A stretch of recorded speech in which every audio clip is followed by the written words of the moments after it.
Bismillahirrahmanirrahim. Assalamualaikum warahmatullahi wabarakatuh. Alhamdulillah, alhamdulillahi wa kafa. Salatu wassalamu ala sayyidil mustafa, ala alihi sahbihi ahli siddiq wal wafa. La haula wala quwwata. Semuanya sama kita syukur kita kepada Allah Subhanahu wa taala atas karunia panik sehat sempat sehingga pada pagi ini kita dapat naikkan kewajiban kita, yaitu ilmu, karena menuntut ilmu merupakan kewajiban bagi manusia untuk bekal hidup bahagia dunia dan Allah akan angkat orang yang dan Allah juga akan kasih salawat dan salam kita sampaikan kepada baginda Nabi besar Muhammad sallallahu alaihi wasallam. Mudah-mudahan kita semuanya dapat berjumpa dengan baginda Nabi besar Muhammad sallallahu alaihi wasallam dan layak mendapat syafaatul uzma yaumil. Anak-anak semuanya, pagi ini materi yang akan Bapak ketengahkan yaitu terkait dengan ancaman Allah Subhanahu wa taala bagi orang yang meninggalkan sholat.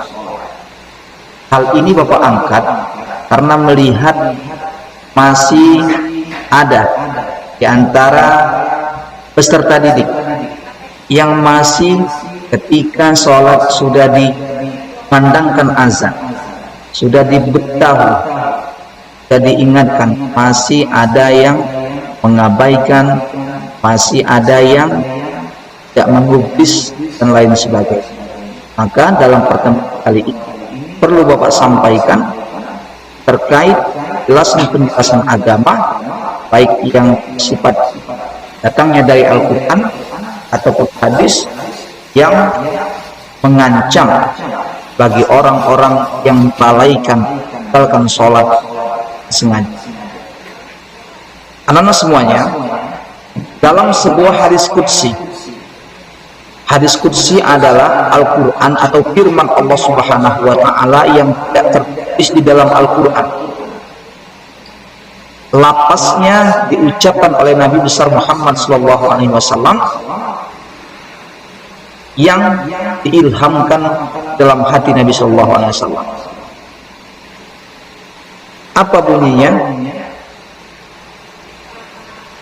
Wa man tahawana bis-sholati aqabahullahu bi khamsi asyarata batan. Barang siapa yang melalaikan, barang siapa yang menyepelekan, tidak sholat, bahkan ketika sholat main-main, atau ada panggilan azan pertanda waktu masuk sholat sudah datang, dia tidak mendengarkan. Ini namanya menyepelekan, tahawana, bermain-main. Aqabahullahu bi khamsi asyaratan batan, maka Allah akan berikan siksaan, kesulitan, laknat, bisa maknanya bi khamsi asyarata uqubatan, dengan 15 hukuman. Ini dalam hadis qudsi. Sittin fid dunya, ada 6 yang langsung Allah kasih ketika seseorang itu hidup di dunia. Ingat anak semuanya, Bapak sampaikan, sholat itu adalah imanuddin. Sholat itu merupakan tiang agama. Jadi kalau kita melaksanakan sholat, dirikan sholat, maka sebenarnya kita menjaga, menegakkan agama. Faman aqamaha faqad aqaddin, barang siapa yang dirikan sholat, menjaga sholat, melaksanakan sholat, maka dia jaga agamanya, maka dia menegakkan agama. Kenapa? Karena memang sholat itu yang agama. Bahkan Nabi SAW menerima panggilan sholat langsung di-Isra Mi'rajkan oleh Allah Subhanahu. Apa hukuman yang pertama? Ada 15 hukuman. Sittin di dunia, 6 Allah langsung kasih ketika dia berada di dunia. Kemudian nanti 3 ketika dia berada di alam ambang kematian. Kemudian nanti di alam dan sisanya nanti inda liqa'a rabbi atau ketika di kiamat. Mari kita baca yang pertama. Hukuman atau ancaman Allah bagi siapa saja seorang mukmin yang meninggalkan sholat. Siapa saja bagi seorang muslim meremehkan sholat. Yang pertama adalah fa'amal lawati fid dunya fa'aula tunza'ul barakatu min umrihi. Ancaman Allah yang pertama bagi orang yang meninggalkan sholat, bagi orang yang melalaikan sholat, orang yang mengabaikan sholat, tunza'ul barakatu min umrihi, Allah akan cabut keberkahan daripadanya. Anak semuanya, apalah arti panjang kalau tidak ada keberkahan di dalam. Berkah itu maknanya adalah bertambahnya kebaikan. Berkah itu maknanya semakin dekat kita kepada Allah Subhanahu wa ta'ala. Apalah arti dunia ini kalau di dalam kehidupan kita tidak diiringi dengan berkahan. Kita perlu banyak harta, kita perlu banyak ilmu, kita perlu banyak semuanya dan lain sebagainya, tapi kalau tidak ada keberkahan di dalamnya, pertanda Allah sudah suka dengan cabut dan za'ul barakatuh. Allah cabut keberkahan dalam. Jadi wajar saja kalau kesehariannya bagus, tapi keseharian makin jauh dari Allah Subhanahu. Bapak sangat prihatin, kita semuanya sangat prihatin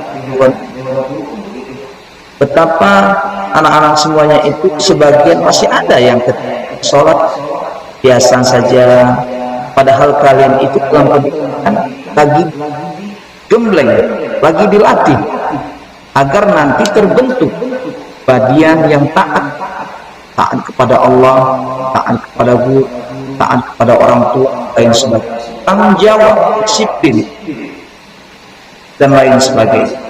Jadi yang pertama, ancaman Allah pada orang yang melalaikan sholat, meremehkan sholat, Allah cabut keberkahan.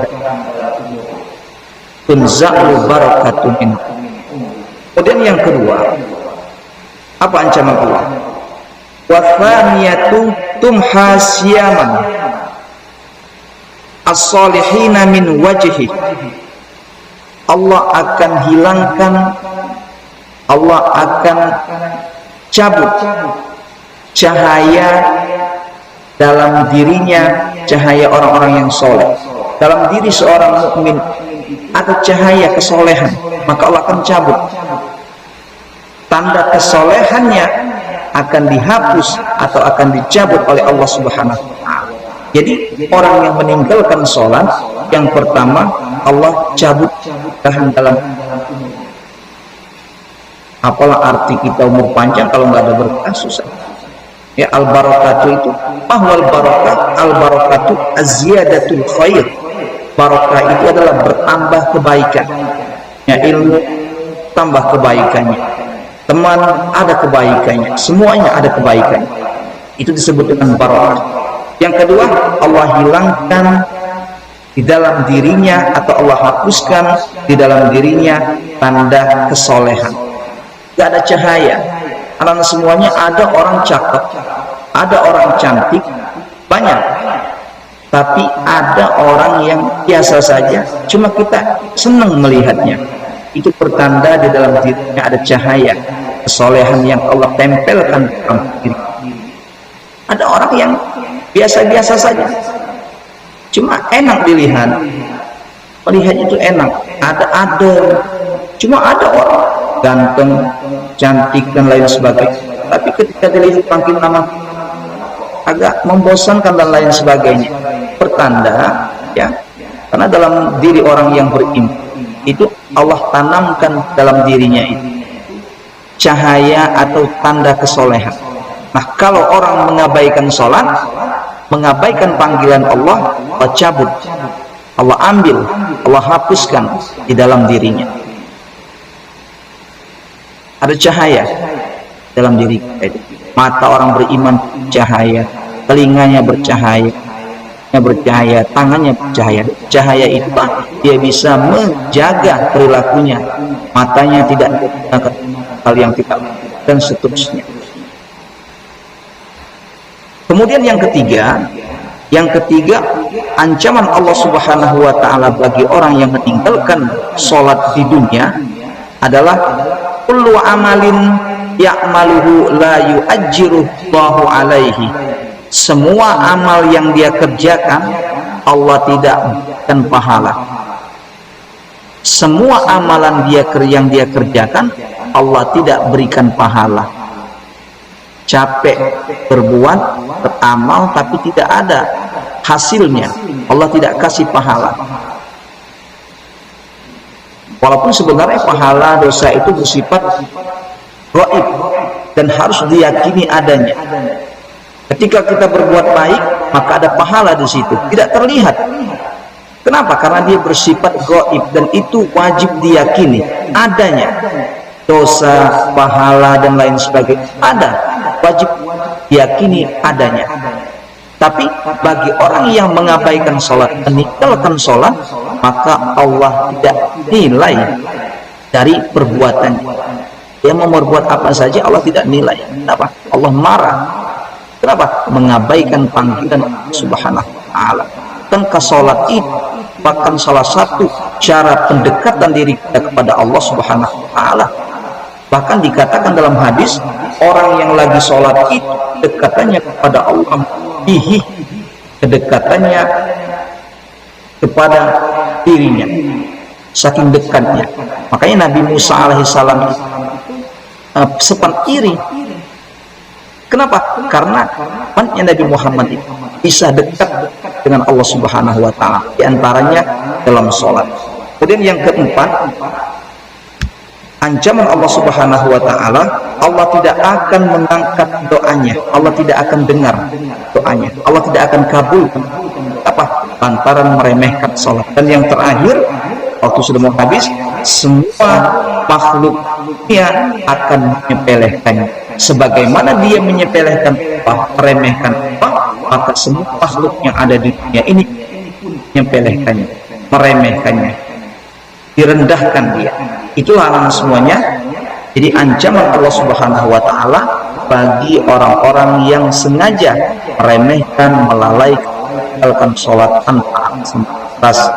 Dan semuanya saja yang bisa Bapak sampaikan. Mudah-mudahan itu semuanya membuka hati kita agar kita lebih disiplin, terkhusus kaitannya ibadah.